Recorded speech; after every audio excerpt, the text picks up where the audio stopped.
excellence in sports entertainment. Right.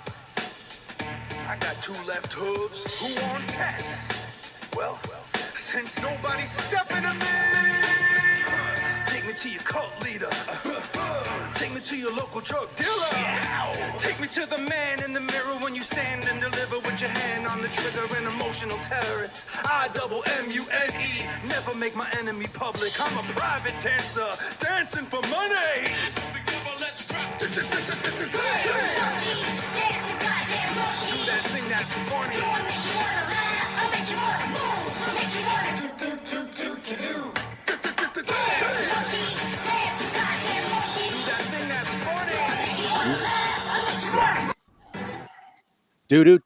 Do. Welcome. Happy Monday morning, everybody. It is Spot Monkey Radio on your YouTube screens. I being joined, of course, by the hosts with the mosts, Mike Greco, Malik, I Love Wrestling History, and myself. Good morning. Good morning.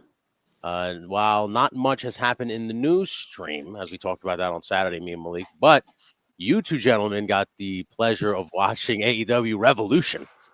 And given by the chat that the group chat that we were in, it seems pretty interesting. So we're going to start with right out of the box with AEW Revolution Fallout and Breakdown. I did not watch this. You couldn't have paid me to watch it. Okay. But so I will now give the stage to you two gentlemen who have watched it. What were your thoughts? What were your opinions? What exactly happened for anybody who missed it? Go ahead. So I'm not really going to start. I'm going to allow Greco to start first. Okay. But I'm going to explain something within context so you can understand. Greco said he was going to walk into watching the show without any type of expectations or anything like that. I walked into the show the same way. However, a little bit of a caveat. I had like 4 edibles. So what allowed me to stay awake for the show all the way to the end, surprisingly, because usually by 9:45 I crashed out. The fact that I took a nap in between before the show started and woke up like, oh. So go ahead. Okay. So I crashed out after the Tony Storm match, but it had nothing to do with the pay-per-view. I had to be up at 3:40 in the morning, and I finished watching it this morning. Okay. I'm going to try to do this with a good and a bad because I felt there was good at this pay-per-view. Okay. So we open up with Hangman and MJF. Yeah. Okay. The openers that go 25 minutes are driving me crazy. Okay, especially, and now that's the bad. Now, I will give a good. One thing AEW is getting good at is their video packages. They showed one at the end of 0 Hour because I just happened to throw it on 5 minutes before, and they showed one building up for this match, but then you don't show it on the pay-per-view. So if I didn't watch 0 Hour, I would have no clue why these two guys are wrestling each other. Okay? The match was solid. I felt both guys did what they had to do until one spot. One spot, and Tony, I'm going to say this, and your fucking head's going to explode. Okay? MJF hits Hangman with a jumping tombstone onto a chair that doesn't even fold. Like, he hits this onto a chair on the floor, and Hangman's still able to get into the ring for the 10 count. Not just that. Greco, not just that. What did Hangman do? He fires up. He gets up, and then he's Super Hangman all of a sudden. Like, every match, this is going to be the issue you're going to see throughout this whole entire breakdown. Every match, I said this week, is not WrestleMania main event. Every match does not have to be Game 7 of the World Series. You can have just a really good, fun match. Now, you've been building this match up for weeks, so I get you on a little more. It was the wrong match to open then. Okay. Well, that's the thing. MJF, predominantly, if you watched over the years, has always been opening the show since it became a major act for the company. So I understood why that was going to be a thing where if it wasn't him, it was going to be Ospreay's match to open. Like you said already, the issues are that they're treating every match like it's a WrestleMania match.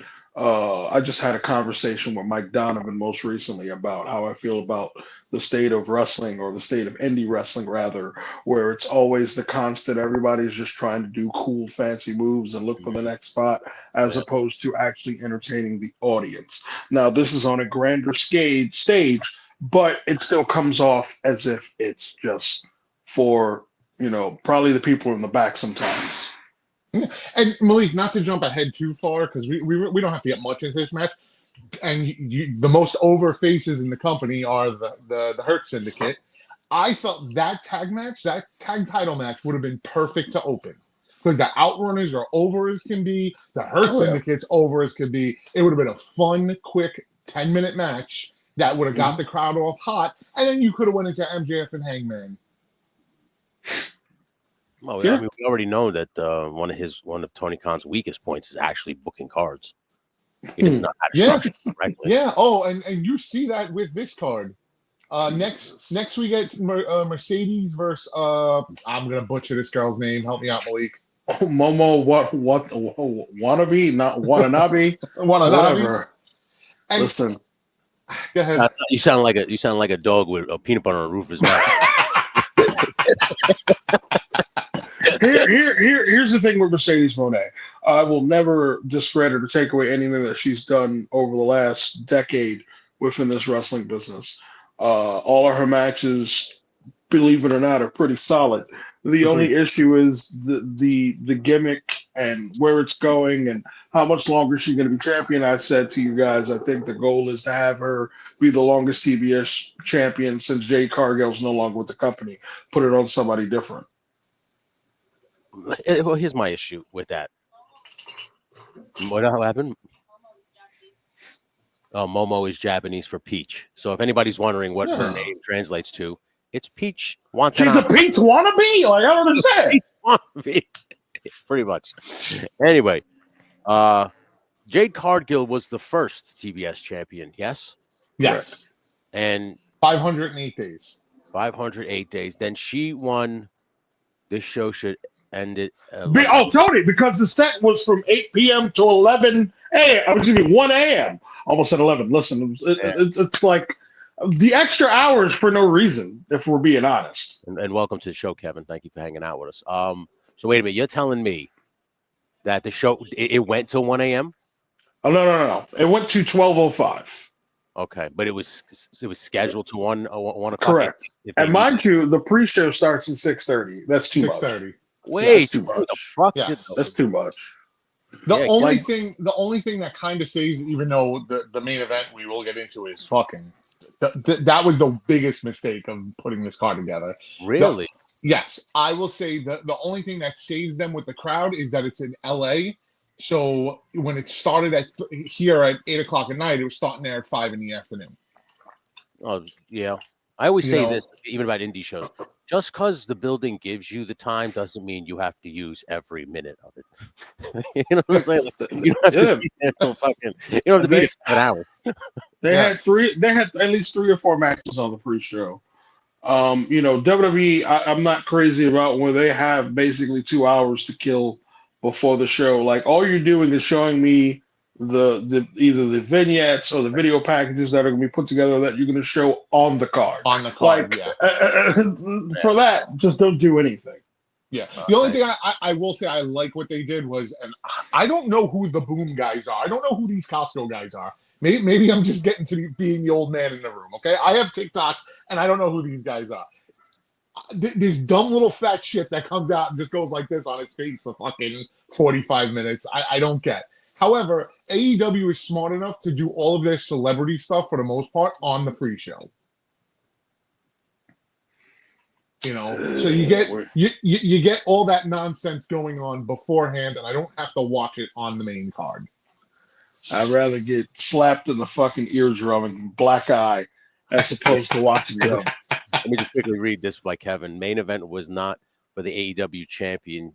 The champion was a briefcase champion. I don't know what this means. Is he still? Well, we will get to that later. Okay.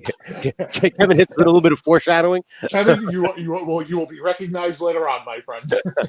Right, so, after the Mercedes match was Was that the tag titles next? No, I think that was Swerve and Ricochet. Maybe. Oh, Swerve and Ricochet. Solid match. Again, doesn't have to be a 25-minute, all out thing. I don't like the idea of that title being for a number one contender spot. I don't think it needed that. I feel like it's just, something else to throw onto it. They tease that, Nana's and Swerve have issues. Nana leaves, comes back later on. They're doing the whole Bret Hart PCO thing for the jacket again. That's it. Yeah, and Swerve gets the win. Swerve, I will say, Swerve looks like he's starting to bulk up a little bit. Swerve is looking good. Like Swerve, you could tell is getting ready for something big again. I enjoyed their match. I thought it was pretty solid. Ricochet has won me over as a heel in the company. I'm just hoping that they do more with him. Lucha Underground reunion. Yeah. I mean, we'll see what happens, I guess. I mean, looks like I've officially given up on it. I'm not going to lie to you boys. I haven't watched AEW in the last 3 weeks. I can't subject myself to it. So here's the crazy thing. As I'm actually, I put it on in the background just to help you all understand something. The first 2 matches take up the whole first hour, pretty much take up the majority of the first hour of the show, with a little bit of the third match coming in. Mm-hmm. Okay, it's ridiculous. I understand giving them time, but you were draining your audience with these really super long matches. Yes, and then what's happening is you're trying to do the same structure in every match. You're starting off very slow because the last match just took a lot out. But every time you're going up that chart, then you're dropping down. It's getting harder and harder for the audience to keep coming back up with you. I guess Ricochet finally found a character, and the man getting reaction like a heel now. I guess. Sorry, it was a reflex. Hey, listen, they all gotta find their thing, right? Jey Uso has the yeet. He has that weird noise thing that he makes. Are we the Jada kiss, basically? Yeah. So now what else happened? So now we're fucking an hour in, and we're just onto a third match, which is Ricochet. That was the third match. What's after that? You had Brody King and Okada, pretty solid match. Okada won. Okada's been the Continental Classic champion for at least a year now, and as much as people enjoyed Okada from New Japan days, there's not much of what's going on. This is basically Okada's WWE version of a gimmick, if you want to call it that, here in the States. And I'm not crazy about it. It's just like, just let him go out there and wrestle. I don't expect him to cut great promos. And, it's a little funny every once in a while, the whole bitch thing at random, but all the time now. Yeah. I think you served him up. You basically just served him up the House of Black because you wanted to show that we're really serious about these guys. So we were literally now, as I've been fast forwarding as I'm talking to you guys, an hour and a half, 4 matches have transpired now. Jesus Christ! All right, so then what was next? The Outrunners taking on the Hurt. Yes. Yeah. And the crowd was in the Outrunners are like this 80s gimmick team. They're very entertaining. Now, the Hurt Business are supposed to be heels, or are they? Yeah, no, they're heels. Now here's the funny thing, Greco. The way the story, because I know Tony, like you said, Tony hasn't been watching, so allow us to give you more context. Right. It was originally looking like it was going to be the Murder Machines, Lance Archer, and the hell's the other meathead? Brian Cage, that meathead. Yeah. Jack Hugh Jackman. Muscle Hamster. Yeah, Muscle Hamster is wild. However, the Outrunners wound up taking the spot because, whoever won that tag match, which I think took place actually on Dynamite, not Collision, surprisingly, and the Outrunners got the W. My thing is the Outrunners have become a hot thing, I guess, through being in ROH and then making it on to, Collision, and then Dynamite. What happened to tag teams like FTR? Yeah, what happened to them? I don't. They were coming out with the Outrunners. I thought at some point we were going to get a heel FTR team. Like what are we doing? Huh? I think we're gonna wind up getting FTR versus Hurt Syndicate at the Texas show. All out, all in, whatever it's called. Because the way these guys won the match, where they both basically hit their finishes and did it back to back on the tag team, I was just like, who's really gonna beat these guys for the titles? Right. No one should. Right. I said to you yesterday, not even Bobby Lashley. Bobby Lashley is a specimen in himself. Shelton Benjamin is a monster compared to anyone standing in the ring on the AEW roster. I know. Yeah. I know. The last thing I remember of us watching AEW was them beating the crap out of Private Party when they won the belts. They hurt. I just remember seeing the two of them, and I felt like this is like two men playing with boys. They're like two grown-ass men playing like a sport with kids who are just like learning the game. And I feel like I don't know why they're over. If I asked you why are they over, could you explain it to me? Why they're baby faces when they're trying to be heels? I think people just like them. People just like. Saying. So it's crazy for Bobby Lashley because Bobby Lashley, before he went to TNA, and even when he first came back to WWE, he was just like stale. Like nobody cared about him. Yeah. You know, and then it's like a switch just happened, and people started to like him. We used to fight about this all the time because I've always liked Lashley. Okay. I just, I always go back to the early days with the soft-spoken, hard-hitting. Remember that dumb? Yes. Oh my God, it's crazy. It's crazy. It's what's funny is Lashley came in 2005 actually, so it'll be his 20th year in professional wrestling, and I remember those vignettes and the ridiculous things that they put him against. They put him against Simon Dean and Simon Dean lost. He had to eat all these cheeseburgers. This was really ridiculous stuff that he was involved in when he first came around. Yeah. But they were trying to find ways to make him a major player, which they eventually did. Yeah. And he's still a big deal. Yeah, I always say that his TNA run is what really, when he came back what got him back to WWE for that big run that he did have when he came back. Mm-hmm. He had to hone. A lot of people like, listen, you just said it yourself. Sometimes people have to leave. They need a fresh coat of paint somewhere else. Even Ricochet apparently is becoming at least memorable to where people are talking about him. So you might sometimes I said this a couple weeks ago that I think Ricochet needed to go to AEW because it was a dead end at WWE for him. Like he had hit, I think, his end of his rope, and I don't think there's really anywhere else he could go. I think he needed this so he can show them that he can break through onto the other side, and I hope it works out for him. Yeah, he's the only guy in I think WWE history to win all the big card titles. Yeah, but like I said, you guys, you bring in a guy like Bobby Lashley, a seasoned same thing with Shelton, decorated veteran, right?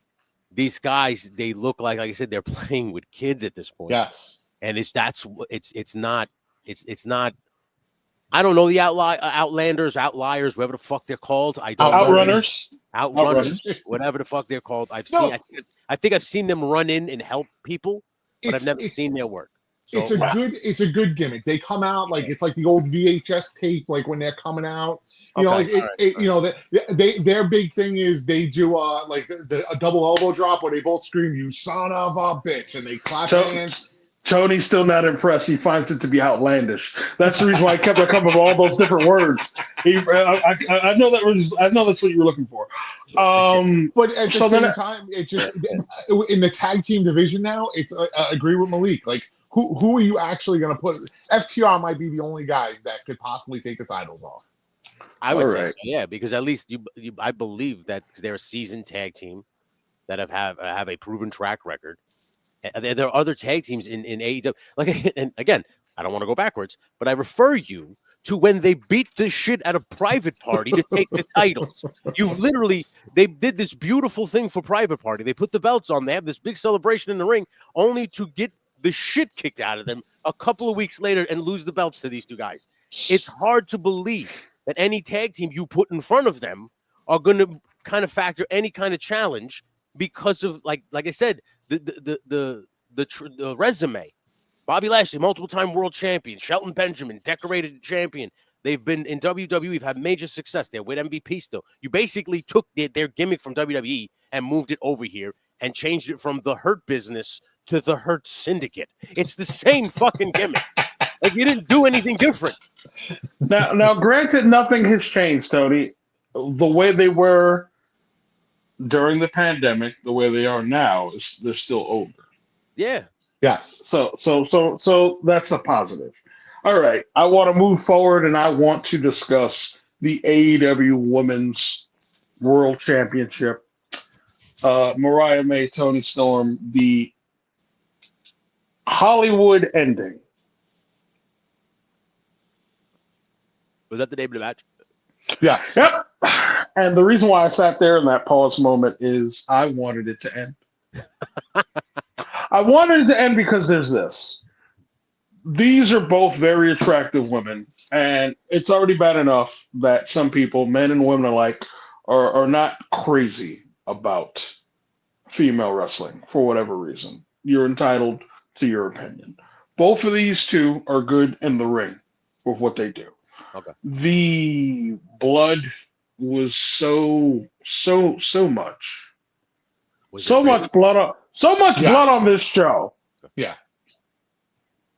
Like, they both look like two Ric Flairs with tits. It's the amount of blood that was just pouring out of them.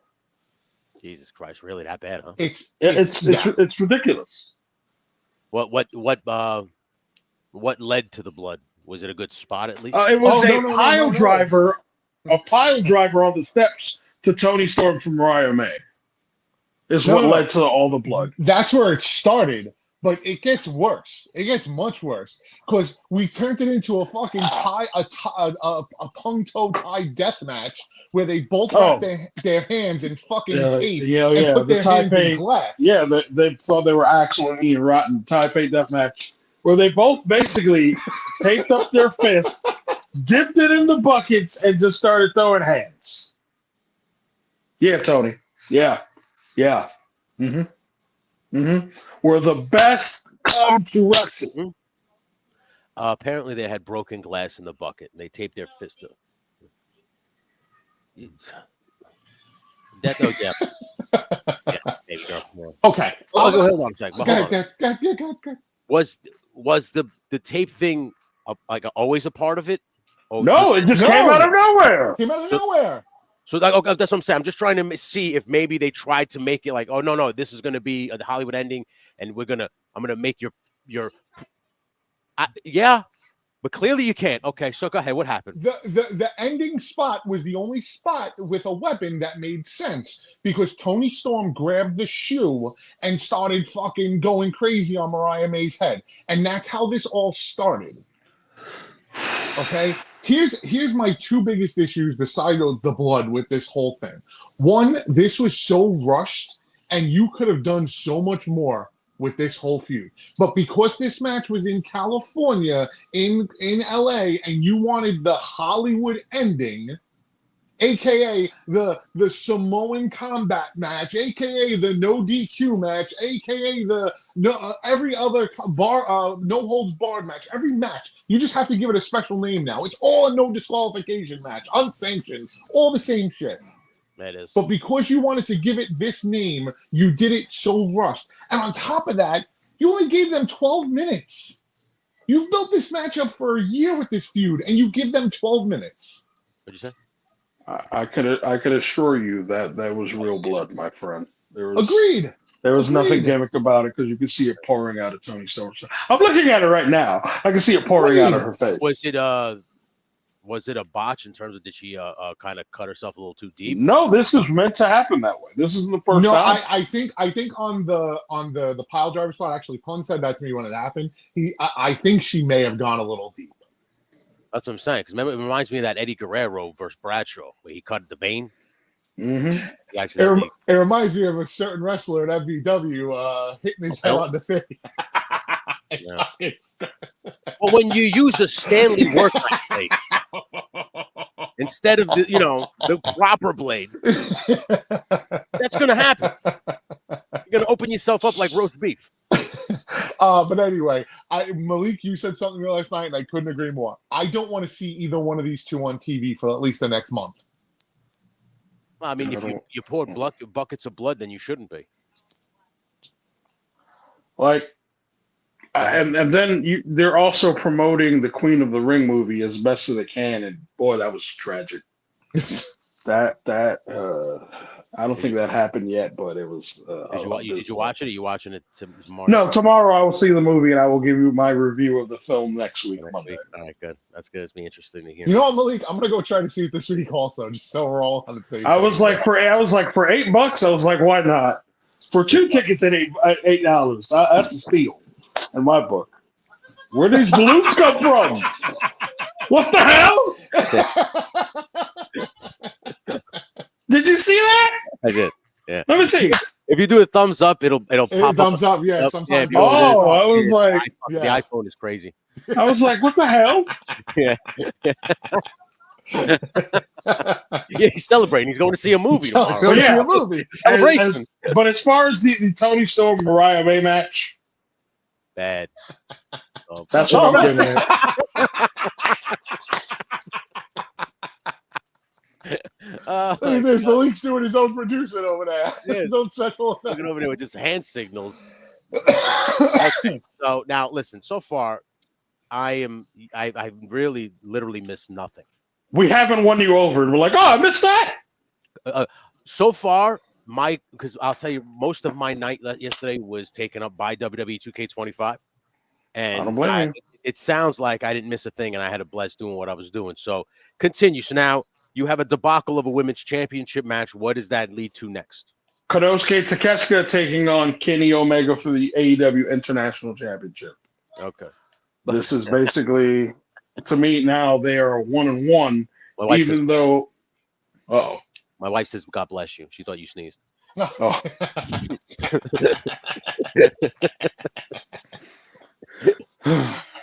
I appreciate that. There you go. But to me, I thought that was match of the night for me. It was a very solid match. Completely different finish. You know, I wasn't crazy about the roll-up finish. I actually, for the few times, I didn't have an issue with it because it wasn't like he beat him with his finisher. So now they're more than likely going to go back to having a rematch. Right, and then the storyline could be that he's never hit the one-winged angel on. Yeah, it's like, you stole one on me, you got me, but it was a fluke. So my problem with Kenny Omega is it doesn't you could turn around and say, oh, you never got the one-winged angel on me, but when he finally does hit it in the match, he'll hit it about 72 more times in that match to get the finish. That's to be fair. A lot there's only 2 people that I've seen in recent memory where their finishers are truly protected. One is Baron Corbin, the other is Kenny Omega. So as far as that goes, is watching Omega, I can't believe we've actually spent 30 minutes on this subject. Holy shit! Oh my god! I will say there was one thing in the match that annoyed me a little bit that I didn't like, and I think it's just me nitpicking. I don't like Takeshita taking the table out and trying to set it up like he's going to use it for a move. At that point, Which should be a DQ at that point. Right. I think if you would have just had Don Callis did it, I think it would have had the same effect. The way they used the table in the match was fine. He's working on the ribs, which this was one of the better storytelling matches. How the flow of the match went. The fact that you're saying that and it's a Kenny Omega match I'm shocked. No, that's it. I don't agree with. For me, it wasn't a match. I really did enjoy the cage match. Okay, but I will say it was, as far as storytelling, it made sense. Okay, right. Okay. The cage match. There are some things I enjoyed.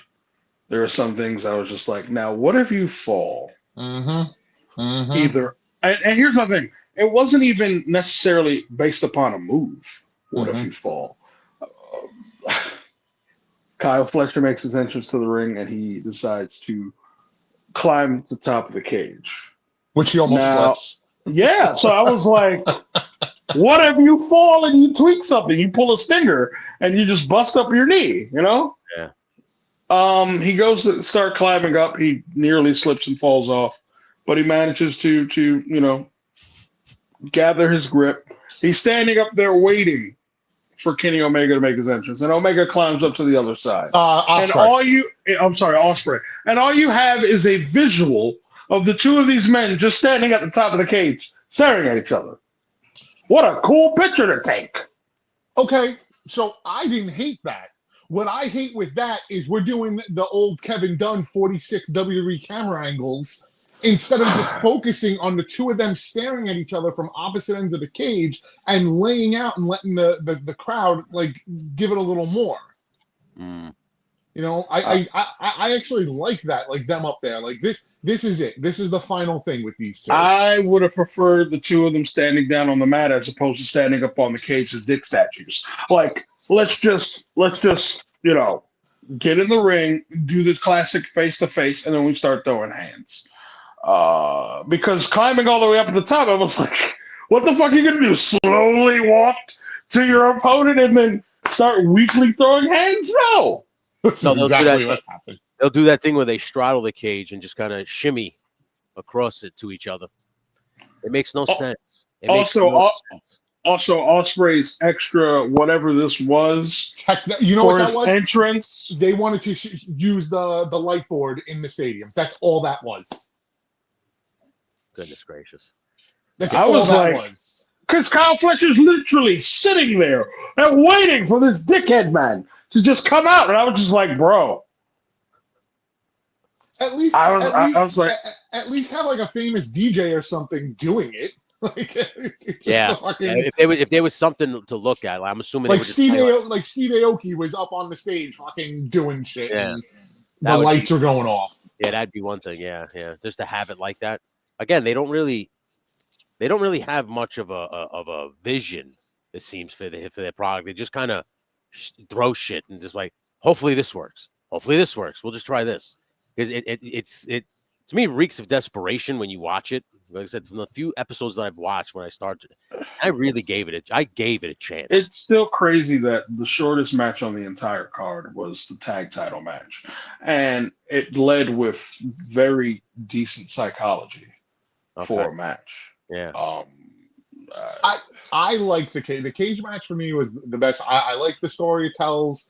Like, I know it was a ton of spots. The one spot that watching it before, I don't fucking understand. Like when you put your tongue through the cage because you want to lick the blood? Like that? Kyle Fletcher did that about 4 times. How that man doesn't have AIDS or herpes right now, I don't know. That Spanish fly off the top of the cage made absolutely no fucking sense. It's already difficult enough that it shows how cooperative you have to be when doing such a move like a superplex, like a Spanish fly, like a Hurricane Rana.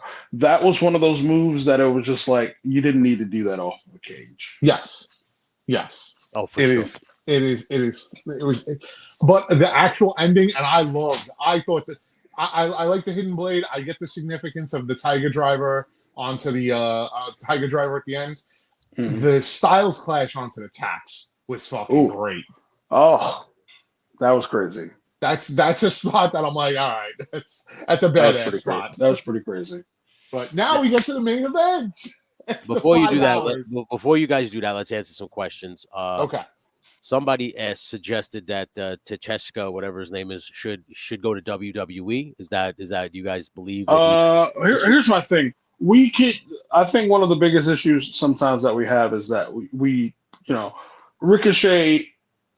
If somebody said, "Oh, Ricochet is better off suited in AEW," somebody would probably disagree. Be like, "No, he's better off in WWE." Like, no, he's actually adapting over there in that pool of talent.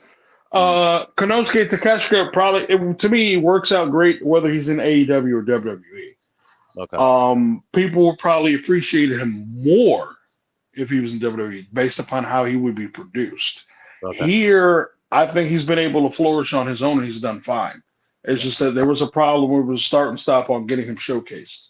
Oh, all right. Yeah, I agree with that. He's on the short list. I always say him and Hobbs, I would 100% love to see. I just want to bring up that doing moves on chairs whether it be a jumping spike tombstone or a brainbuster to a chair, does not win you any matches here. Just thought Yeah. you I should forgot know about that one. Yes. Do that. Just thought you should know that. Pun says they didn't do a cool DJ for this guy's entrance, but they had a dumb drummer for Swerve, which made no I forgot about that. Well, You there know, go. you need a drummer for a rap song. That makes plenty of sense. There's a drum line, bud. No, Yeah. I wish it was a drum line. If it's a drum line, it makes sense. That's not a bad movie. One mind, one sound. Anyway, Nico Trana says the rumors that WWE is going to let Shinsuke go when his deal is up. Is there any? Have you guys heard about that yet? I haven't heard anything. I mean, if it's true, I mean, all he's been doing is surfing. If he goes over to AEW, it won't come as a shock to me. Yeah. I like this presentation of Shinsuke though, with the whole like evil, the dark. COVID. Yeah. I like that. I thought that was pretty cool. I feel in WWE right now, like, let's be honest, Roman Reigns, Punk's not doing it, but maybe Seth. There's maybe about 3 or 4 guys that if they left WWE, you'd be like, oh, all right, this is something big for AEW. Yeah. Anybody else, you're just kind of like, yeah, okay. All right, so here it is, the main event. Jon Moxley takes on Cope for the AEW World Heavyweight Championship. All eyes are on Revolution right now as the scope of the wrestling business is at stake. The Death No, Rider, no. the title in No. a suitcase, boys. I was just going to say, he didn't take him on for the AEW title. He took him on for the gray briefcase that he carries around. Okay. Okay. This, listen, I love to shit on. Oh, I want to bring a stat up real quick just because Hun brought this to my attention the other day. Do you know that Jinder Mahal's one WWE title reign is longer than every single reign that Edge ever had with the title? Yes. Thank you very much. Yes. Okay, moving on. I want to give a little credit to Cope. I'm going to use Cope. His gear since he's come back to wrestle, like even in WWE and even to now, I've loved it. Like I love that he goes with all these cool colors and shit. Yeah, That's my positive of the match. Here's my thing. The match itself was not a bad match. The match itself. It wasn't great. It was a decent match. And the issue that. The issue comes into play with how, we're going towards the finish. I like how it wasn't your typical Moxley match. It wasn't a bloodfest of, him blading 6 minutes into the match just because he's Jon Moxley. That's what he does. Fucking A, man. That guy sucks. Oh, my God. But continue. Were there any good? I mean, I did see one thing this morning that was involving Christian, and I felt like that didn't. I was confused by it. Didn't make any sense. But I'll let you guys. Okay, so allow me to remind you that Christian won the right to challenge in this big ass gauntlet match. They did it all in London last year. He's been holding on to this contract for since August of last year? Okay. Yes. Well, he beat. No. Oh, yeah, August. London. Yeah. Yeah. So I was like, Greco, are you high right now? I was like, wait a minute. Or are you drinking? I was like, hey, we're all right here, baby. I'm sorry. Talking about this show will do that to you, so I can't really fault you.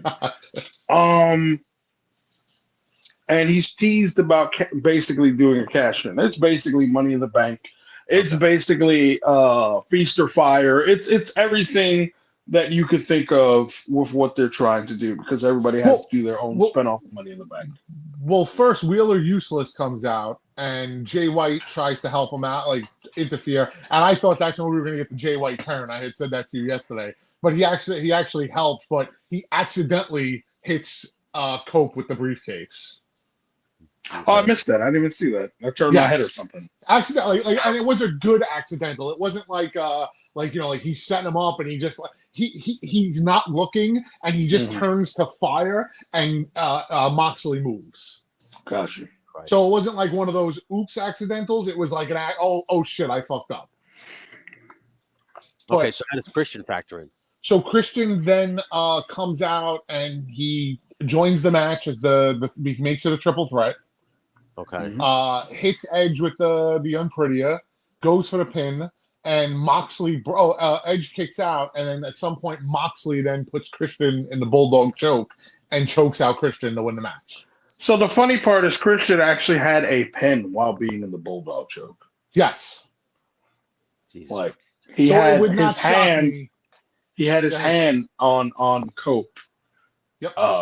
In order to try to get a victory, but obviously when it came to 2, he pulled up because he's in the Bulldog choke, and of course he is choked out. Yep. Listen. I thought their last pay-per-view ending was badly in the Fatal 4-Way match that they had. No, this was awesome. This is on top of the list and goes above it. Yeah. Wow. Yeah. Because they wanted to come out and try to give you some sort of shock value. And all they did was upset you. And even worse, as Moxley's now leaving through the crowd, Prince Nana's in like a hallway type thing, and Moxley's like, what's going on? And Swerve jumps from like the second tier or whatever onto Moxley, and then just poses. He just double stomps on in so we could set up for Dynasty. Jesus Christ. My issue, especially if I'm a fan, why wouldn't you just have Nana come stand out by the ring and Swerve come behind him, hit him with the double stomp? And I'll give you something crazy. Swerve just opens the briefcase. I'm the number 1 contender. I want my belt back. It would have been fine. I would have been like, you know what, the match was shit, but at least you got a go-home ending. And I don't think anybody's looking forward to seeing Swerve and Moxley. Want to listen to that? Do you guys know anybody who likes this stuff?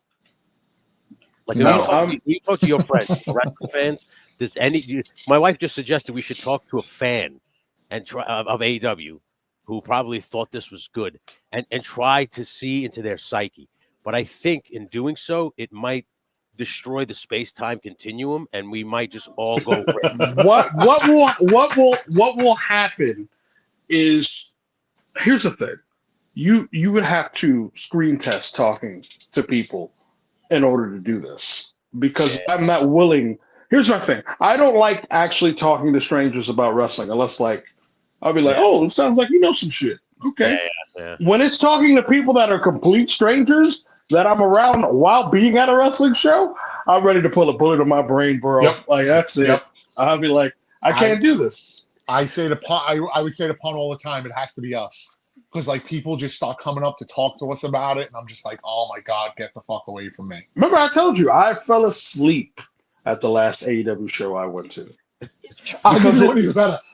I wore the other day to Disney Springs. I wore a Yeet shirt, and it was the biggest mistake I could ever made. Oh yeah, definitely. Every single person walked by, Yeet, Yeet. And I'm just like, oh my fucking God! But you know something that doesn't bother me too much. Here's something that I'm going to tell you. When I used to be a bouncer, bouncing at bars, I had all my freaking chocolate jackets. I wasn't even wearing anything NWO related. Nothing NWO related. Dude literally came across the street to say what's up to me and to sweet me. I was just like, what? Why? Yeah. Why? He sensed the wrestling fan aura. Yeah. Like, why, big man? It's Undisputed Era. It's not NWO. Like, what are we doing? Well, we can put the bow on AEW though for now. That was real bad. I will end it with Roughshot's comment if you want to bring that back up, babe. Okay. He says AEW has some moments of hope, glimmers of greatness, but it all comes crashing down in the end. It's because it doesn't hurt. It'll hurt your insides. Yes, it's because they don't know how to execute properly. Yes. They have talent. I'm not saying they don't have talent. There's a lot of talent there. It's the problem is the lack of leadership and the lack of creativity to make these storylines and angles execute correctly. What you just told me just sounds like an indie show that we've probably filmed 10 times over. It's just bedlam. The finishes make no sense, and we're just gonna have gimmick matches for the sake of having gimmick matches. It's not. They're indie fans. Yeah. Oh yeah. So what you could have did, and the way, like, again, this is just us armchair booking, armchair quarterbacking. Like, if that pay-per-view was 7 matches, right? And you just take off 2 matches, like the MJF Hangman thing, you didn't need to build this whole feud up in 3 weeks to put on a pay-per-view. Yeah, no. Okay. And what I will say, the one thing with AEW is if they ever just sat back and looked at it, they have guys that they were making into their own stars. Not saying that they're big draws, but you have MJF, you have Hangman, you have Hobbs, you have Takeshita, you have Ospreay now. You don't need to keep bringing in the WWE guys to sell the product. No, yeah, they had something where it's like you seem like, all right, well, if you stay young, you build like young talent, right? Like I said, you said all those names. Darby Allin was on that list. Yes. Ethan Page was there at one point. Like you had a lot of young talent that you could have done something. Eliminate competing for a second. Eliminate trying to compete with WWE because you're never going to, and just be you, and push your young talent and stop trying to grab from there and say, oh look, they're here now. Just build your brand. And listen, TNA tried it and it fucking failed miserably. Did it not? When they started just grabbing WWE guys and bringing it over, and it just didn't work.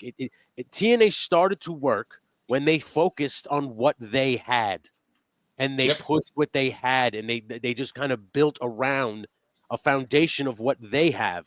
I'm not going to grab from here. We're going to have what we have here and build this. That's the problem with these companies. These companies just. Like Tony Khan, his eyes light up when these WWE guys come over here, and he thinks that, like, I think sometimes they don't even want to be there. It's just a money grab. You got released from there. Yeah. You need a fucking job, so you come here. But he makes it sound like they want to be here. They want to be an AEW. I don't really think so. Here. I'm sorry to cut you off. No. Why do you think they want to run back to WWE as soon as they can? That I don't know. I do find it very interesting that Greco said they shouldn't jump up and use more WWE guys. They had 2 AEW originals in the opening contest, and then it ended with 2 former WWE guys. One of them's a Hall of Famer. So a lot of questions. Well, Christian too. Another. Whoa! More balloons! What the hell? But look throughout the whole card though. At times, Mercedes is in a match. Bobby Lashley and Shelton are in a match. Yeah. Swerve and Ricochet. Yeah. And like I'm okay with guys like Swerve and Ricochet. Swerve and Ricochet are still guys that you could build a company around. Well, they're young.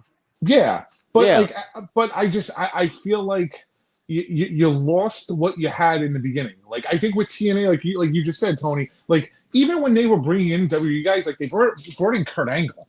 And Kurt Angle at the time was still a household name. Yeah. They brought in Christian at the time when he was like right, and Christian could still go. Like those were smart moves. Not until Hogan and Bischoff got there that things got really bad. Everything went straight to hell. Yes, went right down. Straight to hell. When you put the Nasty Boys over the Dudley Boys, that's definitely Hulk Hogan booking. Listen, brother, that doesn't work for me, dude. What we're gonna do, man, is we're gonna have the Nasty Boys go over on you two brothers. Anyway. Speaking of good wrestling, we move over to WWE. This week has been interesting, to say the least, in terms of responses from wrestlers. That's what this is, not the internet. Responses from the wrestlers to the insane double cross of John Cena onto Cody Rhodes. And then, of course, we got Cody Rhodes' response on Friday, as well as my favorite one, which was Randy Orton's. But we'll start on Monday with CM Punk, who people say that he kind of went a little off script. Are you enjoying this? Where everybody now is sounding off on him because he finally kind of showed his true colors. How do you guys feel about these responses so far? I loved it. I thought Punk's thing wasn't as much towards Cena as it was for like taking shots at, for me, The Rock, and then getting into the whole Seth thing. Yeah. So we'll get into their whole feud later with the Raw preview. But I didn't look at Punk as much as going after Cena. He said what he had to say. That was it. I agree with you with Randy Orton. That Randy Orton was spot on, and I love when the Cody promo is always the same thing until you get to the point where Cody has no choice but to defend himself. This is also very true. Pun, if I can tell you how annoying It was cool the first time he did it. Like, look, Yes. like, but now it's like every it's like, shut the fuck up. Like, we get it. Like, Jesus fucking Christ. This is like, and I said this a couple days ago. I always felt like The Rock was overrated. Now, I know that may sound like a surprise to people because everybody, for some reason, loved this fucking guy. But I was always a Steve Austin guy. I was never a Rock guy. And then when Triple H kind of came into the picture, I was a big Triple H guy. So I understand who The Rock was, and he'll hold his place in WWE history. We all know that. But to me, even in his heyday, when we were watching him, all of us, the three of us, right? Even then, I didn't give a fuck. I didn't care about the rhyming. I didn't care about shoving things up people's asses. I wasn't really into his whole shtick. And as we got older, not your kind of kink, huh? No. As we got older, right? It just got worse. And I enjoyed the idea of the final boss gimmick. I like the idea of it. But I don't know. That went to shit for me when he started doing the final boss on TV and then coming out at the press conference like, "Hi everyone, I'm Dwayne." Like, no, that's not how this works. Like, we know it's fake. We know it's not real. You don't have to tell us that anymore. He said, "Hi everybody, I'm Dwayne." Yeah, hey, it's Dewey, guys. Rough Shot says Cena's heel turn is literally what's best for business. He's put a spotlight on WrestleMania this year. Yes, listen, WrestleMania to me was pretty interesting already. Like I was ready for it. This just made it like, holy shit, this is going to be fucking good. So again, execution. We just talked about it. When you execute things correctly, it gets people excited for what's to come. And like me and Malik talked about it. Cena comes out, he turns heel, he drops the mic and basically says, "You're not going to hear from me until March 17th. That Raw is going to be highly viewed, obviously. Everybody's going to tune into that Monday Night Raw to see the first fresh coat of paint on John Cena as a heel, how he's going to speak, what he's going to say, how he's going to be presented. There's going to be a spotlight just on Raw. Forget WrestleMania. Just on that Raw. So, yeah, this moment was executed perfectly. And like I said, it created a ripple effect through the WWE. So where like CM Punk responded, Randy Orton responded. Cody Rhodes' response to me, I mean, this guy is the babyface. Yep. Like that. It was a babyface response. It was perfect. I was just like, I mean, what else do you want the guy to say? The black eye. Listen, we all know that Travis Scott's a bit of a fucking fuckface for doing what he did to Cody, like hitting him like that for real. Mm-hmm. We don't know if they were backstage and Cody's like, if you see an opportunity, take it. We don't know because Cody is a kayfabe guy. Yeah. He's an old school. He's an old school guy, yeah. Yeah, he grew up watching. His dad used to kayfabe him. Yeah. You know what I'm saying? Like, so he knows about kayfabe. So to him, he might be like, no, let's make this look as real as possible. I want people to actually feel it. So I'm not going to, like, I know a lot of guys crucify Travis Scott, and Bubba Ray said if he sees him, he'll beat the shit out of him and shit like that. Like, no, I agree. I think maybe Cody, maybe they, like you said, they beforehand, Cody said, you get a chance to do it. And maybe they went to the back and Cody was like, "You took your shot. Next time, be a little careful because I'm not going to just let you slap me around." And not only that, Cody in the back of his head probably, when he got hit in the face, was like, okay, WrestleMania. I got it. Don't worry. So it's like in his head, he's just going to bank that receipt. And at WrestleMania, he's going to, I mean, don't be surprised if Cody smacks the taste out of this guy's mouth at WrestleMania. He's holding on to that. Trust me. I could only hope. Yeah, because you don't think when Floyd Mayweather broke Big Show's nose that first chop at Mania there wasn't a little extra mustard to that? Oh, remember when you punched me in the nose? Now you can't run. Yes. Like, it's gonna be one of those things. It's like I totally see it happening. So while it's fucked up and unsafe what he did because he got hurt his eardrum and shit, he's getting his receipt. So let's not crucify Travis Scott just yet because he will get his down the road. I love all the responses. I mean, I guess we'll talk briefly because this kind of threw me off. I didn't really see it coming. But Shinsuke lost his belt on Friday and Rhea lost her belt on Monday. Is there a reason why they're going it? Why is the belt on Io Sky now? Why is the belt on? I mean, I'm tending to believe now what Neek said to us about Shinsuke Nakamura obviously possibly not be re-signing if you're taking the belt on him and putting it on LA Knight kind of like on a SmackDown of all things. You didn't really build Yeah, it up. you could have built What's- that up for the SmackDown before Mania and just did it. But, Like, but you know what's funny about that? Originally, this match was supposed to take place the week before. and then it they was- did a tournament for Yes. LA Knight to just win again. Yes. Yeah, I mean, yeah. But you know, I guess it was better than just having him win the week before. I don't know. I think they wanted to try something with Shinsuke. They saw it didn't work. You know, maybe it was something to humble LA Knight a little bit, because sometimes they say, you know, he's a little too big for his bridges. Maybe. You know, I think maybe they were trying to probably, if this whole thing is true about not re-signing him, they probably trying to maybe work out a deal with Shinsuke, and we're like, let's just push it a week and see, because maybe we'll just keep the belt on him. And then they realized that they weren't kind of it meeting, could be.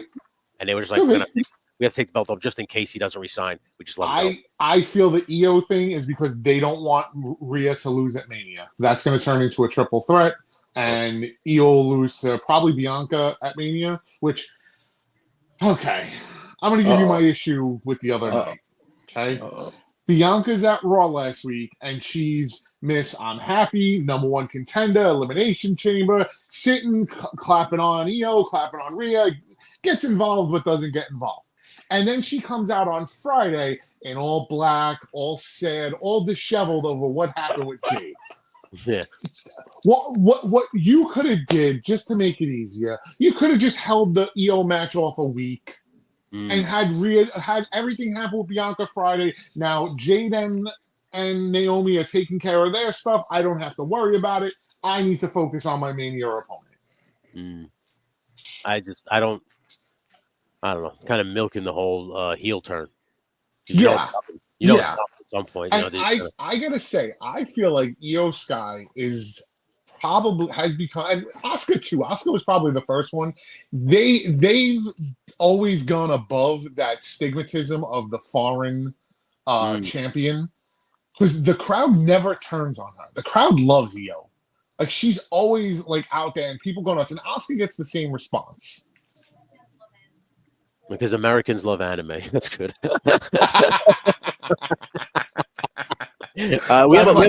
Dynamite, Dominique. Yeah, time and I dropping, babe. Great producer. Speaking of producing, she started a lot of comments. So if you want to start bringing them up, babe, we can get to the comments real quick. Just start from the beginning. But a lot of people tend to like. Here you go. So Tetsuya was buried in ROH at first. He did prove himself, and now he's proven himself in AEW. I guess I don't watch ROH, but if that is true, I'm not surprised. Roughshod, we're going to take your word on that. Yeah. Tristan, see whatever happened to Tajiri. Tajiri left to be a teacher, right, in Japan when he first. I think he still wrestles now. But now, I think he produces now out there. I think he does like a worst wrestler alive. Is this John Moxley? Because if so, it's probably Moxley. It's content. Just listen. It was probably Moxley. Yeah, so it's probably Moxley. It definitely had to be Moxley. Yeah, Tajiri's in Japan, Tristan. I think he's a producer. I think that's what he's doing now. Yeah, he's like he has like a degree in like mathematics or something. Yeah, very smart guy. Yeah, big surprise. Big Japanese guy knows math.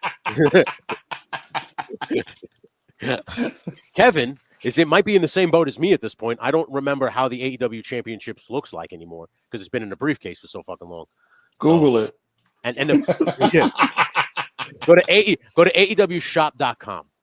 I'm sure they have the replica one sitting there ready to be purchased. Which Malik, the belts a little expensive nowadays, aren't they? Jesus Christ, they got $500. That title is $700. Jesus Christ. Yeah. Where are the four pillars now? Well, let's see. Darby's climbing Mount Everest. Correct. MJF just lost. Correct. Sammy is doing TikToks looking underneath his wife's skirt. Jeez. And Britt is, doing a dentist. I don't. Yeah. I thought Jungle Boy was Jungle Boy. Yeah. Jungle Boy. In the beginning, AEW was awesome. The more they went along, it just became a knockoff of WWE. At this point, Roughshod, I would say it's a knockoff of WCW circa 2001. It's not good. You watch Yeah. it, you can say, like somebody said, it's like the animals are running the zoo, the inmates are running the asylum, and when you watch WCW at the end, it was literally apparent that the inmates were running the asylum. So what was the group called? The seven guys, the Natural Born Thrillers. Natural Born Thrillers. There we go. I remember Mike. Was it Mike? Not Mike Knox. Mike Sanders. Mike above Sanders. average. Above Average Mike Sanders. Okay. That's right. Yeah, We'll get into WCW later. We'll save WCW. I never. Yeah, exactly. That's perfect. Great moment. AEW got the animals running the zoo feel. Exactly, bro. Yeah. It's the inmates running the asylum. That's why it's not good anymore. That's why it sucks. When did he start taking souls? That was a big thing for me. When the fuck did this guy? I even got sunglasses, Malik, now for my Rock impression. You know, because I noticed that the Rock now that he's the final boss, he says people's full names. You know, it's never just Cody. It's Cody Rhodes. I want Cody Rhodes. Soul. Yeah, Cody Rhodes, and his hand goes the same. Everybody's now talking about hand motions. 3, 2, 1. It's like fucking so stupid, so dumb. Is that Raw going live or pre-taped? The one with Cena, I assume. That's live. That's live. I think just the SmackDown crew is going over to Germany, I believe, or. Oh, okay. I thought it was Barcelona or something like that. Barcelona, yeah. They're doing a whole like European tour right now, right? Because I think it's but all episodes of Raw will be live still. Yeah, okay. Yeah. Nico Tronis, fuck Travis Scott, no business being in the business. Listen, a lot of wrestlers tend to not like when celebrities come in because they don't know how it works. They think they know, but they don't fucking know it all. Okay. And so, if you're gonna come in, Logan Paul figured it out. Bad Bunny. Bad Bunny. That's what I was gonna say. Yeah, Bad Bunny. That's figured it out. He's pretty good. If Travis Scott is serious about it, they say that he's training and he's learning. He will learn in training that what he did was a no-no and he should never do something like that again. And if he wants to take it seriously, it'll show when he finally wrestles. Like you saw Logan Paul, you saw Bad Bunny. They took it seriously. Bad Bunny has been a wrestling fan his whole life. You obviously could see it in his face when he came out and just the way he ate it up. Travis Scott, I don't know. We'll see. Would we get then Rock, Cena, Travis Scott versus Cody, Roman, Bad God, Bunny, no. Bite your fucking tongue. I honestly didn't even know who Travis Scott was before the pay-per-view. This is neither did my wife, but here's the thing. He's not very like a popular rapper overseas. So a lot of people overseas in Australia and and Tristan, I think he's from Australia. Nobody knows who Travis Scott is. So Pun's favorite rapper, right? Oh, I was just gonna say Pun. Ask Pun how much he likes Travis Scott. Yeah, I got Betty signing off in the comments right now. Nakamura. Okay, so Nakamura's brother passed away. That's why the match got postponed a week. Okay. That's why he had to win a tournament match to fight him. They probably gave Shinsuke some time. Like I said, I'm a big fan of this whole Shogun fucking evil samurai shit. I like gimmicks like that. Love them, the Surf Ninjas, totally. Maybe that's what it is for me, Malik. That's a very Ninja Turtles 3 vibe. How do we feel about the rumors that Cena's going to be going Lex Luthor for this run? Shaving his head bald? Shaving his head bald? Jesus. It'd be great is if on Monday on the 17th he comes out with The Rock and The Rock goes, John Cena, you are my champion. And as my champion, you must shave your head bald here and join The Rock. And he does it live because he's all in. He comes out in a Black Adam costume. Oh, my God. Because you can't see me. No, even better. I want The Rock at some point to look at Cena and be like, this place is in disarray. This place is in ruins. What I need from you is I need you to be my peacemaker in this place. Oh, God. Goodness gracious. Yeah. Jesus Christ. All right, moving on. Moving on. So, like I said, that was briefly what we're going to talk about because we got some TNA NXT stuff to talk about. And what I mean by this is Malik. Yeah, Malik, we know you're going tomorrow night. We know. Now, Malik has a jam-packed schedule for the next 2 days because he's going to be at Raw tonight at the Garden, and then he's going to be at NXT tomorrow at the Garden. So how do you feel? How do you feel about the card tomorrow, Malik? I'm going to be very honest with you. I think the NXT card is a better card than the Raw card. But we'll see how that. You have good seats because we're gonna look out for you. You all the way up in the nosebleeds. No, I have decent seats. You have decent seats, so keep an eye out for them. For NXT, I definitely have decent seats. Okay. I'm trying to build a sign: no bread, no water, just meat. So hopefully, that comes up on TV. Please do that'd be great. But are you excited? What crossover matches are we seeing tomorrow on NXT? You got Moose challenging for the NXT Championship against Obafemi, the two big Nigerians. Big Meaty Men slapping meat. You have the TNA Tag Team Champions, Matt and Jeff, the Hardy Boys, taking on Fraxium. Okay, so that's gonna be good, right? That's gonna be good. Yes. I want to think the main event, it can't be the women as the main event. I feel like that's an opening match. Julia and Stephanie Becker. The only reason why I say that is because there's no way you're getting a winner in that match. Agreed. Well, yeah. Unless there are rumors that Julia could be hurt. So the only I could see if she's actually hurt, either like her getting attacked before the show and it not happening, or Vakor beating her like pretty quickly just because she's injured. That'll be wild. You know how many people will be upset? No. It depends on the injury. If it's somewhere she's going to be out for like a month, then just do the attack thing and save it for a pay-per-view. If you had to tell me to make an educated guess, I would assume Obafemi and Musa are headlining that. I would say so. Yeah, without question. So that's hot crowd for that too. Oh, for sure. And Malik is going to be in the fucking crowd, ready to go, ready to cheer. Oh, yeah. Buddy, I'm happy for you. I'm going to be. I'm not. Gotta have a baby, They're not coming down your way at some point. You don't think you're going to get a nice NXT TNA joint? Yeah, I am. It's supposed to be on Memorial Day weekend, and guess when the Florida baby shower will be? You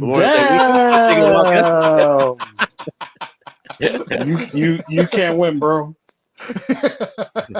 So Nigotrana says my wife will walk out with 2 belts. I assume that's Stephanie Vaquer or Julia. Which one are you? She is everybody's wife right now. Okay, who is it? Stephanie Vaquer, I assume. Because everybody's a big fan, right? Everybody in the chat. Yeah, everybody, as your wife likes to say, we're all simping over her. big time.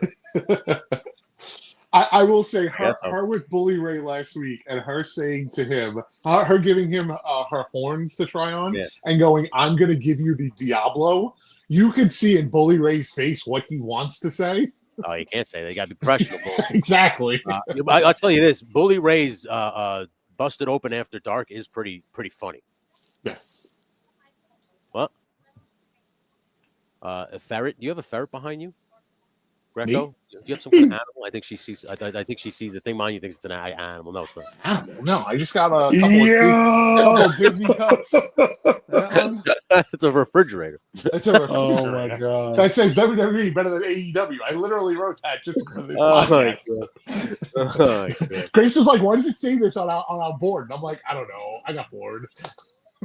Yeah, I see. Like it looks like the little white thing. Yeah. It's okay. No, Malik, I am happy for you. I think tomorrow night is going to be awesome, especially crowd wise, and then even tonight because who's probably coming out tonight. Yeah. So now let's get to that Raw preview. Steel cage match, Malik. You're going to be witness to CM Punk and Seth Rollins putting a fucking exclamation point on this story, if you will. Now so everybody, will they? Everybody is speculating that we will be graced. He's going to take a break from the island of relevancy to come back and join us here in the sea of obscurity, right? Roman Reigns will return and get involved here.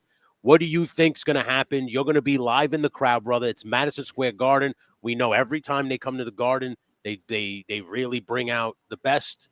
How do you think tonight's Raw is going to play out? I get this feeling that Rollins is going to win. I don't know why. It just feels like he might win. I feel like he needs one because he keeps losing. And then I don't know. That's when Roman Reigns decides to interject himself into the matter. But I don't think Punk is going to be happy that he's come to his rescue. So that's how we somehow translated towards getting a triple threat match for Mania. Okay. I think that Roman goes to spear Seth. Seth moves, nails Punk. Seth throws Roman into the cage or something, gets the pin on Punk, and that's how you start building for the triple threat. You get them involved. Okay. I like that. That's good. That's good. I don't know what other matches they're going to be tonight. Do you know any? Grayson Waller, I think, is taking on Jey Uso. Okay, good. Do we have any women's matches? I felt like I don't know. I'm sure you'll see something. I'm sure something with Rio, with EO, like they're gonna start. Something's gonna go on tonight. Like I said, it's the Garden, so that they're gonna have all the stars. Do we think that triple threat match is gonna main event night one? No, it'll be the first time that Roman Reigns does not main event at Mania. Yeah, in a very long time. Okay. And it wouldn't shock me if Roman Reigns wins that triple threat and the winner fights like Cody the next night, and Cody headlines night one with Cena. That wouldn't shock me neither. I think they're trying to stick away from doing things like that. I mean, I don't think. I mean, it would be interesting if it would be one of those deals where, all right, sweeten the pot, but I think that's just overbooking your Mania card. Yeah. You want to get a decent amount of talent on both nights. I don't think you want to have another situation where it's Roman, Cody, and Seth Rollins wrestling back-to-back nights. I don't think they want to do that this year. Okay. I don't think you need to do that. Like you could see they're going with the Priest McIntyre match, which I don't love for McIntyre, but at least he's getting a match probably on the card. Yeah. Like, you always go back, like Mania was always about first time matches or like matches that just had build up. Yeah, like you don't always need you don't need 10 title matches on a Mania card. Like you could have just other random matches. Yeah. Now, speaking of that, because they always do some kind of gimmick match at WrestleMania, do we think it's going to be involving the SmackDown tag titles? Because that's why I think it's going to be the gimmick match this year. It has to. With the way everything is moving around, I don't see why not. I'm seeing a ladder match, fatal four-way. Probably a ladder match. Yeah, which I really enjoyed the way Nick Aldis explained everything. I thought it was that was very interesting and entertaining. Can we just take a second to acknowledge the two general managers of the shows? I like Adam Pearce on Raw, and I love Nick Aldis on SmackDown. I think they do fantastic work. Now, of course, had this been, back in the days of when general managers used to face each other, I would have been fine with those two working a match. Hell yeah. I mean, you could still maybe get it at some point. Yeah, Nick Aldis seems that he looks in great shape still. The thing they said when he signed, AEW offered him a contract. They offered him even more money. But because he didn't want to wrestle as much. He wanted to be home more with his family. He probably works Fridays and maybe one other day during the week. Yeah. And Ava and NXT, I don't hate her as the GM. It doesn't bother me. My issue is she looks like the Rock. Is it because, as a person who doesn't have many teeth left, is it because she talks with her teeth? That's why you're not a fan of hers? Fun. Is that what it is? I'm like, we're gonna have these guys fight. It's clearly nepotism because she probably tried to be a wrestler. There was a terrible rumor that she would, I guess, kind of play out like her dad is the final boss, but I don't see that happening. I really don't. No, that's a crazy rumor. What I actually like what they do with her a lot of times, they do a lot of stuff with her and Robert Stone, which I think is pretty funny. Okay, Robert Stone, isn't that what's his face? Robbie E. Robbie E. Yeah. Yes. Yeah. That's funny. That's funny. Anyway, I'm happy for you. You're gonna have a great 2 days, buddy. I am too, I guess. Now that being that's so petty. She reminds me of the duck from Chicken Little. What's her name? Ballard. Becky Ballard. Becky. Oh, yo. Don't ask how I just remember. You guys, I don't know, maybe because you might not be comic book readers, but there was a comic book where there was a giant purple character, and he had these front teeth like this. And every time that girl speaks, I just think of that character. Every time she speaks, I just think of that character with the teeth. I'm just like, Jesus Christ, man, cover your fucking mouth, will you? Speaking of which, just recently, I just noticed it, and they did it over the weekend. WWE released a WCW YouTube, and they're dropping like full events, full matches, segments, and they had a live watch thing where they basically just kind of played live wrestling for the last 3 days, and I kind of tuned in a bunch of times, and there was a feeling that I had gotten that I didn't realize that I had, but I missed WCW. Like when I was watching it, and I'm talking 1991 Super Brawl. They showed like 1988.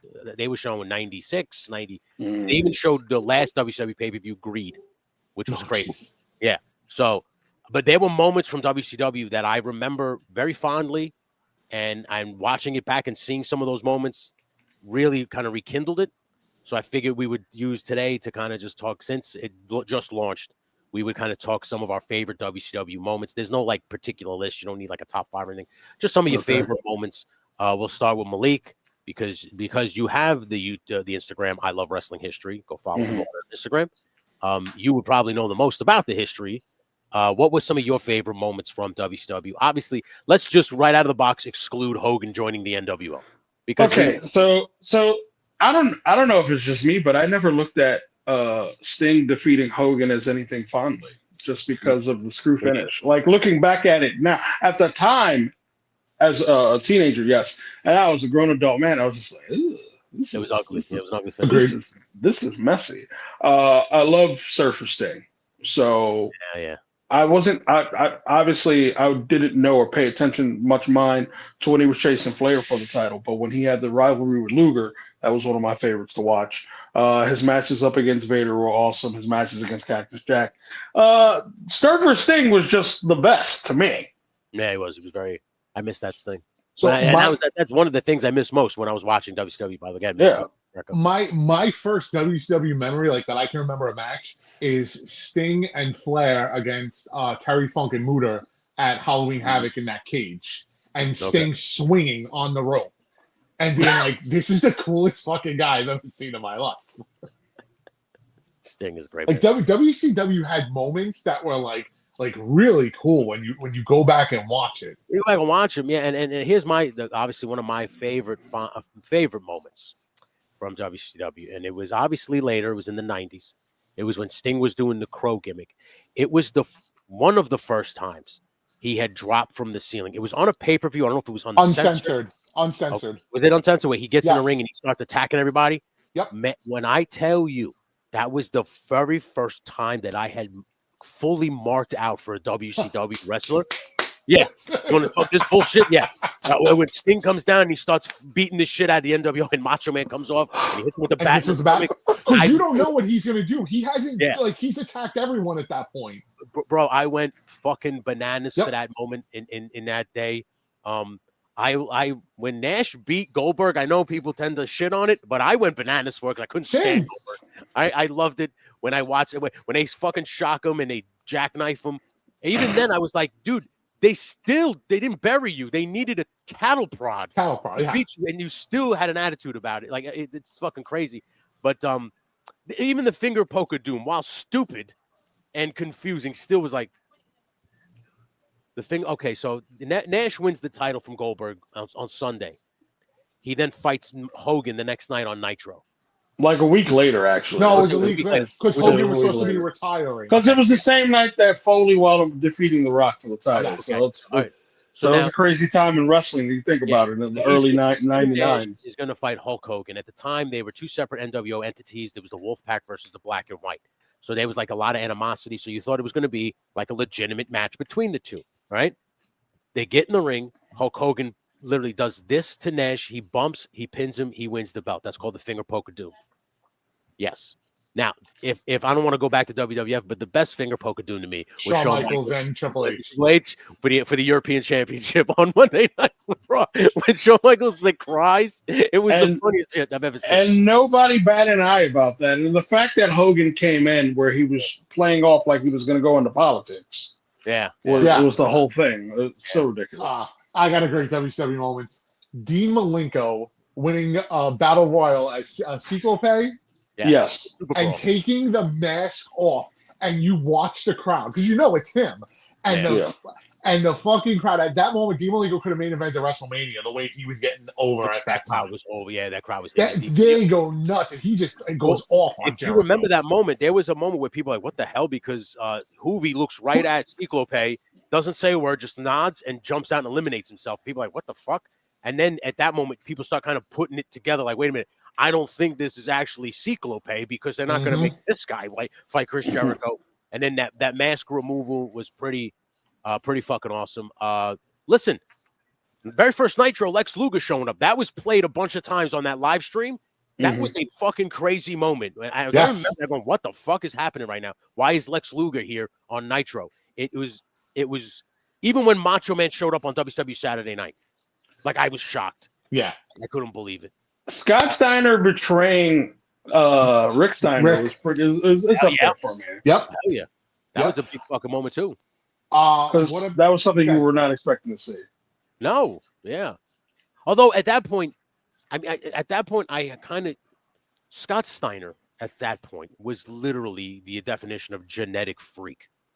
Like, it was crazy how he was starting to look right at the end of his run with the Stein brothers. And when he went into Big Papa Pump, it was fucking crazy. You know, another moment from WCW, speaking of Big Papa Pump, when he came out with the tiger on the chain. A real tiger. They were probably backstage because they had to be backstage when you used animals. He came out with a tiger as an entrance. He had him on a chain. He just come walking out, walking like a dog. DDP dressed as La Parka. Diamond Cutting Macho Man. Great fucking moment. David Arquette. Yeah, Jesus Christ. You want to speak of a moment. The only thing I'll take away from that era is WCW came up with one of my favorite matches, which was that triple cage. They took it from the movie. Do you remember the first time they did something like that, where it was Hogan and Savage going against the entire Horseman and Dungeon of Doom? The Doomsday matches. Oh my God. Yeah. They wrestled like at least 8 dudes, and one of them was Zeus. Oh. If I'm not mistaken, it was like Zeus and Yeti. It was two giant guys. It was so fucking weird. Yeah. Luger. I think Luger winning Nitro. Hell yeah, man.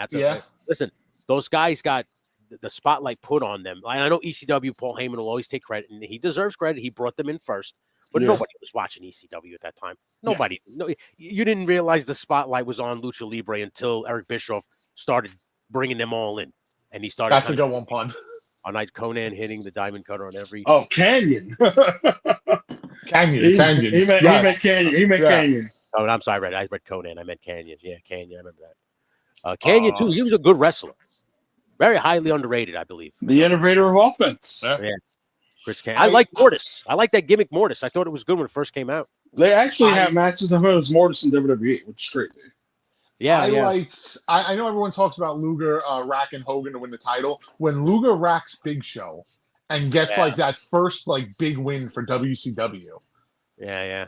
You know, I was just watching. I don't know if it was him on Chris Van Vliet or it was him on the Undertaker podcast, but he was like he didn't know he was winning the belt until right before he walked out.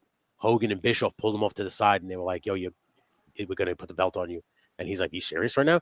And Hogan looked at me and said, "This crowd loves you. You're over. We're gonna put the belt on you." And obviously Hogan wins it back. A couple weeks later? A week later. A week later. Yeah. But like, speaking of Lex Luger, congratulations going to the Hall of Fame. Yeah. Going to Hall of Fame, well deserved. Yeah. I like how they did it too. He was just hanging out. Did you see that thing where he asked ChatGPT about WCW Grand Slam wrestlers? And they don't say his name. That video's hilarious. Yeah, he's like, "Can you tell me Grand Slam?" And they name everybody else, including DDP, who starts laughing. That first name they say is crazy. It said Chris Benoit. Like, that was the first name that comes up. I was like, "Geez." At the very end, Lex Luger goes, "Huh? Wait." And he goes, "What about Lex Luger?" It was pretty good, man. Tristan said the Shockmaster. I think we can all start naming bad WCW moments. I'll get you right now. That 70s guy. Mike Awesome? Yeah. The Fat Chick Thriller? That was him. Fat Chick Thriller, yeah. Okay. The and- Natural Born Thrillers were terrible at the end. I know we're getting on bad things. I will say one good thing. If you go back, I think it was Bash at the Beach. It's Scott Steiner versus Mike Awesome. It is a very good match. Yeah, yeah. Listen. Okay. Rufus is great. I'm glad you brought that up because you just literally Jericho's entire. I think he means Ralphus. Ralphus. He got it. Yeah, Ralphus. But the Jericho's entire heel run in WCW to me was one of my favorite things about WCW. Man of 1,004 holds, the list, Ralphus, everything he did with his hair. Whenever he would come out and cut a promo, he would say something silly at the beginning, or he would do something conspiracy theory shit he did. That was hilarious. Like I said, there was a lot of moments in WCW where you were like, oh, this is awesome. Like they kind of turned wrestling on its head, essentially, in terms of, at least at that point. I know ECW was doing a lot of shit that was kind of similar, and WWE and WCW jacked their style. But listen, they jacked your style because you weren't on the same plateau as them. No. So when you they can't steal from you, and no one's going to give you credit because you're not on the same stage. Essentially, I know it's the truth, and obviously Paul Heyman gets his flowers now for it, but it doesn't matter. WCW had some great fucking moments, man. Yeah. RoboCop. And of course, Jim Ross's enthusiastic commentary. It's RoboCop. Yeah, RoboCop. See, RoboCop. See, you want to get into fucking cap? Remember Chucky, the doll? Oh my god! He's talking to Rick Steiner. That Remember was that? terrible. What the shot? Not Chuck. What was the one with Metallica? The movie had just come out. You mean Kiss? Kiss. Sorry. The Kiss. The Demon. The Demon. Yeah, the Kiss Demon. I remember him. Oh my god. He was the strength and conditioning coach for the White Sox. Remember on TNA? They Yeah, Danny Tartable. Yeah. Danny Tartable. I thought he was a baseball player. No. Dale Torborg. Dale Torborg. Yeah. Yeah. He said Danny Tartable. I was like, who? Danny Tartable was a baseball player. Oh my goodness. But the bottom line is WCW is up on YouTube. They're constantly now starting to add new stuff. I believe it's because they said on the network, a lot of people aren't watching these things. So they're kind of taking it off the WWE network. If you notice, there's some things it's missing. You're like, what the fuck happened to these shows? It's because they're saying that no one's watching them. Like the new audience, like the young kids, they're not watching WCW. And think about it this way. When we were young, we watched it because we wanted to be wrestlers, right? But when we were marks, I didn't go back and watch Bruno Sammartino. I didn't do that shit until I wanted to be a wrestler. And I had to watch. I'm still not watching Bruno. I'm sorry. Yeah. WCW let it all hang out. Bear hug. Clothesline. Thank you for paving the way, but he was not interested. No, Cure for Insomnia. Sorry. Cure for Insomnia, those old wrestling. But that's what I'm saying. But I feel like people, the young people now, because of the way wrestling is now, because it's, right? It's hard to watch the 90s. Well, and also think about it. WCW's been dead for 24 years. Yeah. Crazy. You know, if you were born in 2000 and 2005, you don't know what it is. Put it this way: my wife was born in 1995. Felix, who a last guy I was training, I'd still kind of work with, obviously. He was born in 1995. When he first started training with me, I brought up Chris Jericho's list, and he said, "What's WCW?" Right? And I looked at you beloved soul. I said, "What?" And he said, and I said, "You said you don't notice?" And I had to make him go and watch all this stuff. You know what Chris Jericho's list is to these kids? You just made the list. You just made the list. Exactly. That's no. Chris Jericho's list in 1997, he said that he was the man of 1,004 holds because Dean Malenko was the man of 1,000 holds. So he knew 4 more holds than Dean Malenko. So he was a better wrestler. And he comes out on Monday Nitro and drops like those Xerox papers that just fold, this long fucking list of wrestling holds. And he starts rattling them off. Okay? And they go to commercial break. They come back. He's still rattling the list off. Okay? So it was a moment that, to me, like I said, it was when you think WCW, a lot of people bring up that. It's crazy. He's like arm bar, arm hold, arm lock. He says arm bar 4 or 5 times. Saskatchewan Blitzkrieg. Yeah. The Saskatchewan spinning nerve hold. Yeah, that was the one. Yeah. The shooting star stapled super press was another one. The 3-handle family credential. Credential, there you go. All those things. And then he goes arm bar between everyone. So like it was very, very funny, man. Like I said, if you don't remember those moments, WCW is going to be on obviously YouTube now. I'm sure those moments will pop up. I'm sure you're going to get full nitros, they have the first episode of Thunder, which is funny to me. I don't remember the Thunder set until I watched this thing, and it was like a rooftop. it was like Timu SmackDown Fist. Yeah, dude, it was so fucking funny, man, when I watched that shit. But for real, dude, if you haven't seen WCW, like I said, a lot of young kids don't really watch it. They're not into the old shit, but that old shit, man, is it fucking good. Compelling storytelling. You got another one? Let's see. Bring it up. You can bring it up if you want. All right, so WCW let it all hang out. They were the only ones to give Vince a run for his money. Absolutely. Absolutely. But it wasn't until they started using some realism, because when they were trying to do gimmick shit, Hulk Hogan was touching water and talking about how it wasn't hot. You know, and he was getting what looked like to be butt fucked by a fucking guy in a Yeti costume. And the attack! Oh my God, I can't believe we're coming up on 30 years of that. I know. Dude, it's crazy. We got a little bit of breaking news here. Hold on. So you're not going to mention Scott Steiner, the Purple Warrior? Now I know Buddy Rogers is dead. God rest his soul. Did he say that? I assume. Scott Steiner's promos back in WCW when they let the fucking governor. Oh, when he went off on Flair. Yeah, he's an old piece of shit, right? So whatever you called him and shit. We have some breaking news. Breaking. Uh-oh. The WrestleMania 41 Hall of Fame will be held on the same night as SmackDown in a different arena, and it will be at 11 p.m. Eastern. Oh wow! Holy shit! Interesting. Wait, they're in Vegas, right? They're in Vegas, so it's 8 p.m. Pacific. Yeah, it's gonna be 8 p.m. there for them. So I'm gonna watch. Figure, so SmackDown for them goes until 7. So it gives you an hour to get over to whatever arena it's going to be in, unless they're doing it in the same arena. No, it's a different spot. Yeah, well, that's good. I like that, because listen, some people don't need to go to the Hall of Fame. If you want to go now, you have an option. They're doing it at the Blue Live Theater at Fountain Blue, Las Vegas. The resort state-of-the-art is a 90,000 square foot venue. Oh shit! Okay, it's 11 p.m. is way too late. Again, rough shot. It's way too late for us. But on the West Coast, you're watching at 8 p.m. It's right on time. And I'm going to tell you something. I'm going to tell you what this tells me, because they very, very easily they could have done this on Thursday and went head to head with TNA. This is them showing a little, I think, respect to TNA. I thought TNA was on Wednesday. No, it's on Thursday. TNA is on Thursday, but their show is, I don't know if it's going to be on their TNA app or if it's going to be on TV. It'll probably be on both, ultimately. Okay. Yeah, but Thursday is usually their show day. Yeah, and they announced it as like some kind of almost like pay-per-view, I think. Like they gave it like a pay-per-view name. They didn't just make it a regular it's Impact. like like Sacrifice or something or whatever. Like if I'm not mistaken. Yeah, so Rush Shot says the Monday Night Raw era was the most epic time for wrestling fans. Anything was possible. It's very true. I mean, listen, the Bulls were at the height of their dominating the NBA, and Dennis Rodman was on WCW television. Yep. Rodman was missing practices with the Bulls to be on Nitro.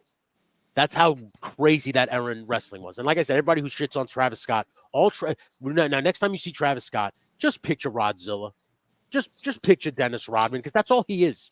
This whole little thing that they're going to do. If this is going to be like a faction, by the way, and people keep talking about The Rock throwing 3 fingers up, and if you looked at the ring, it was Cena, Travis Scott, and The Rock. That's 3 fingers, dummies. He doesn't need another person.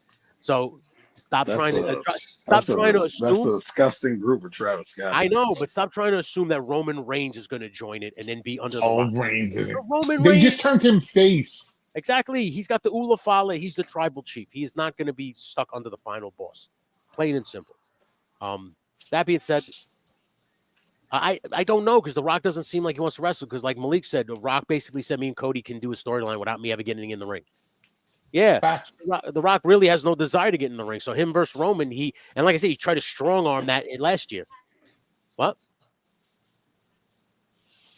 Well, we'll look in terms of a storyline, that it might actually happen, but you got to convince The Rock to get in the ring and work. The question is, does The Rock want to get in the ring and work? And I think the answer is no, because he's now doing a movie with Martin Scorsese. Yeah, right? with DiCaprio. Yep. I watched a 52-year-old man come out with more loose skin than a Shar-Pei puppy and say he's still the man. Are you referring to? Oh, he's talking about he's doing a Scott Steiner promo on Flair, basically. On Flair, yes. Okay. Don't disrespect Rodman comparing. I agree. Oh, come on, man. When you saw Dennis Rodman wrestle and you saw him put the headlock on wrong, come on. I mean, come on. We knew, like, I'm saying, babies. Everyone talks about Paul Malone's Diamond Cutter. What about what's his name from the Tonight Show with Jay Leno, the music guy? Oh, Kevin Eubanks. Kevin Eubanks. Yeah, Kevin Eubanks. Yeah. You knew Jay Leno wasn't hitting that Diamond Cutter. Speaking of bad moments in WCW, Jay Leno having Hogan in the chin lock. That'll always go down in history. That was on the newspaper. That was on the cover of the newspaper. Hogan in the chin lock on Jay Leno. That's fucking unbelievable, man. All right, friends. This has been a great episode, boys. Thank you so much for breaking down AEW Revolution. I'm sorry you guys had to go through that. That seemed like Japanese water torture, essentially. I would prefer. You prefer the torture. Listen, next week our topic is going to be video game related because me and Malik are playing the shit out of WWE 2K. I just created myself. I'm starting to create everybody else. I created Felix. I'm going to create most of the family and put it in virtual MVW again. I'm going to be live streaming that as well. So if you want to check that out, on my other channel, if you want to be in the promotion, you have to join my membership, and then I will take the time to create you. Unless you're on a program with me like you two are. Then you guys.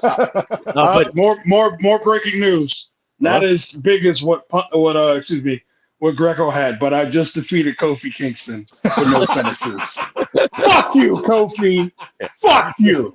We're gonna discuss that next week. WWE 2K, all their side quest game, fucking shit, and all that other stuff. But that being said, boys, it was a pleasure hanging out with you guys tonight and talking wrestling.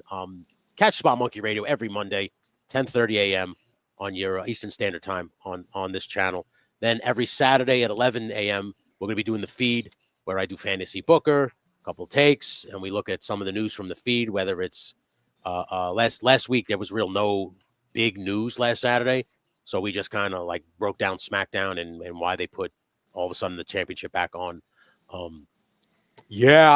Louisiana night. That being said, like I said, you catch this every Monday, 10:30 a.m. Eastern Standard Time. That is Greco. You can find Greco over on Instagram at Greco_club. You can find Malik over on Instagram at I Love Wrestling History. There you'll see great clips from wrestling from all over, whether it's Japan, WCW, ECW, TNA. Even I'm assuming soon he'll start putting up AEW clips just to remind I guess.